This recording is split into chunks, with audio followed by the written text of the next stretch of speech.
సత్యవశీశ్వరుదానందన పాపనార్యను శ్రీచరణాయ సవిత్వకాటకతేన పుణ్యఫలమరద్వాగ ఋషిగోత్ర సంభవాయ భవతి భవతి తేజౌపాది దేవలక్ష్మణ సంగమోదిత శ్రీచరణాయ పుణ్యరూపిణీ రాజమామసుతగర్భ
అవధూత చింతన శ్రీ గురుదేవ దత్త.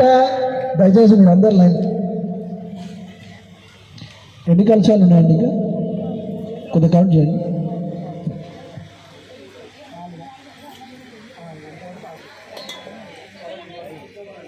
ఓకే, ఎవరైతే కలశాలు ఉన్నాయో వాళ్ళు ఉండమనండి, అందరిని కూర్చోమనండి. లంచ్ తర్వాత మళ్ళీ అభిషేకం చేస్తాం.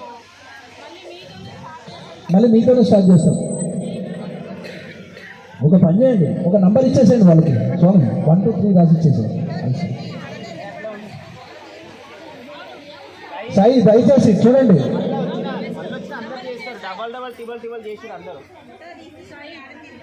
పేరు రాసుకోండి పెట్టండి. మళ్ళీ స్వామి దయచేసి మళ్ళీ రావద్దు, ఒక్కసారి ప్రోత్సహించండి. మీరు ఉన్నంతసేపు నామస్మరణ చేయండి. మీరు స్వామి ముందు ఆనంద తాండవం ఏంటి? మీరు మనం ఇళ్ళల్లో ఆడతామండి, ఆడలేము. చుట్టాల ఇళ్ళల్లో ఆడతామండి, ఆడలేము. మనము స్వామి పిలిపించుకున్నప్పుడు మరి మనం ఆడడానికి ఏమైందండి? ఒక్కసారి ఆలోచించండి. అయ్యో పక్క వాళ్ళు ఏమనుకుంటారని పక్కన పెట్టండి. మీకోసం మీరు వచ్చారు, మీకోసం మీరు ఆడండి, మీ పుణ్యం మీరు సంపాదించుకోండి. దయచేసి పక్క వాళ్ళ గురించి ఆలోచించండి. మీరు ఆడితే వాళ్ళు ఆడతారు. సో వయోభేదం ఏం లేదండి ఇక్కడ. ఒకటి, ఎందుకంటే దేవుని ముందర అందరూ సమానులు. అవధూత చింతన శ్రీ గురుదేవ దత్త.